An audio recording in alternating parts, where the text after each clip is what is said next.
Becca, thank you for joining me today. Really, really appreciate it. This is one of a number of videos that we're doing simply to celebrate or re-celebrate the inaugural Independent Impact 50, of which you were obviously one on the 1st of May. So congratulations again. Yeah, and thank you for joining me. Thank you, Rod. It's delighted to always talk about the awards and yeah, fond memories from that day for sure. It was quite a day. So let's dive into the five questions that we're discussing with everybody. So as you say, it was quite a day. When you got the email back in April saying that you had made the cut as one of the inaugural 50, how did that feel and what did it mean to you? It was, being honest, a real surprise, a delightful surprise. I guess being fairly new into the world of independent practicing, I for sure didn't expect it. And as I delved further into the other award winners, I was even more delighted to be surrounded in such wonderful company. And I think more than that, what the awards really meant to me was recognition from industry leaders and also from peers, which maybe I didn't realize I had missed in independent life. But you, of course, get really great feedback from clients, or hopefully from clients, or feedback either way.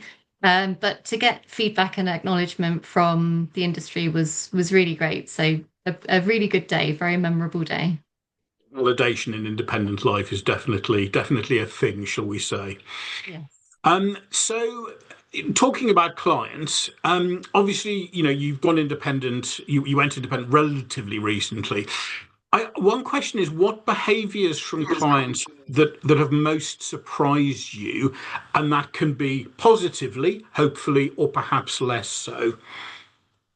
I think, yeah, reflecting on the different teams that I've worked for over the past few years, the most surprising but positive experience that I've had has really been where team has really opened their arms and welcomed you into their wider organization. I think as corporate comms professionals as I am, you benefit so much from learning about the wider organization and potentially not just the brief that you're working on.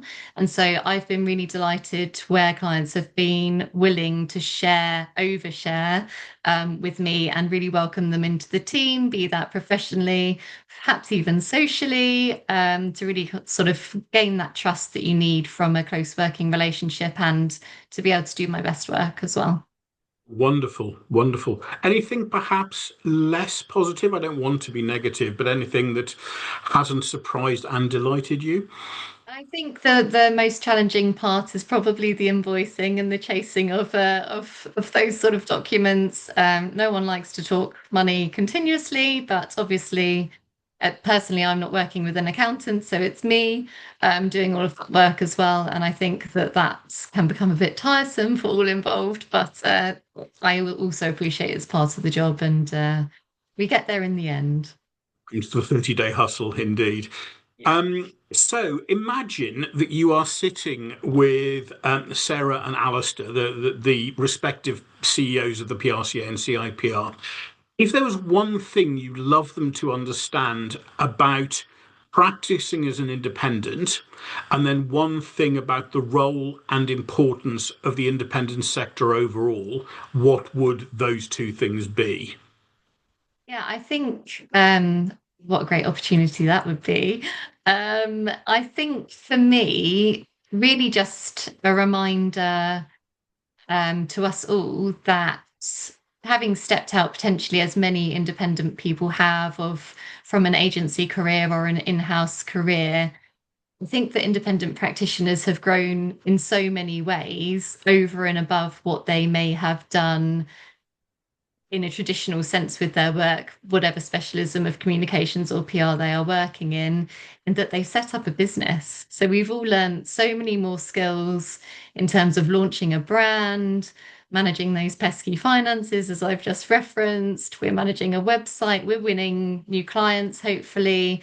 And all of that from my perspective personally, I've seen such growth and sort of confidence in my own ability to do that sort of things over and above everything that I've learnt with new clients. So I think that's what I'd really wish to highlight within that conversation. Absolutely. We're one people micro businesses. It's a really, really good point. And in terms of the importance of the sector overall, Yeah, I think what the awards is doing to highlight the sector is absolutely fantastic and necessary.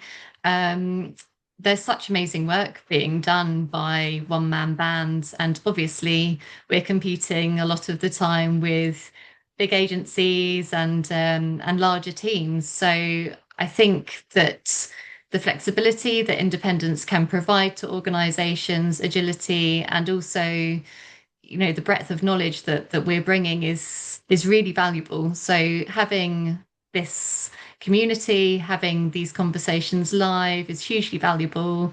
I'm delighted to be a part of them. Long may they continue. amen to that. So as we've discussed, you're relatively, and I stress relatively new to independent life. If you imagine you're having a conversation with yourself from a few years back as you were weighing up whether or not to take the leap and go independent, what would you say? I remember it well. It's a really tricky time, I think, especially if you're leaving a world that you've loved and enjoyed as I did. I think that human nature is to try and talk yourself out of something, which I did for a good few months. And as long as you've done your due diligence in terms of, potentially protecting yourself financially by doing a bit of saving in the lead up to your launch, or understanding the client base that you're going to be researching and those sort of necessary tasks. I think if your head and your heart are saying go for it, take the leap. I won't look back. It's been such a great experience. I continue to look forward to what's coming next.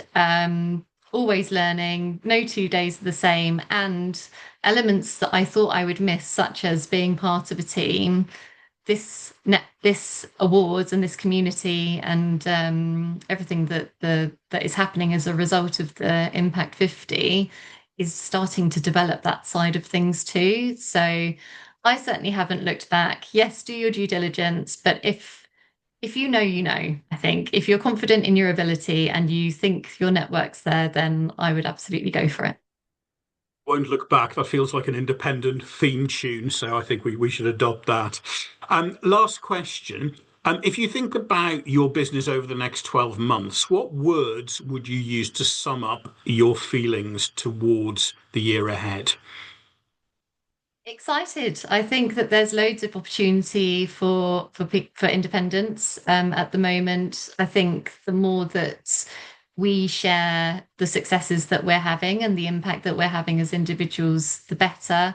For me in particular, I've now really worked very closely with lots of different corporate comms teams globally, and I really enjoy having that vast perspective now, and being able to bring that to other teams and potentially share what I've seen working, what I've seen potentially not working, and how we can all make those different opportunities succeed or make them better. So yeah, the next 12 months for me, kind of approaching year three as well. Hopefully, um, I've gone through a couple of cycles. I know what to expect. I know where busy periods are coming and where maybe quieter periods are coming.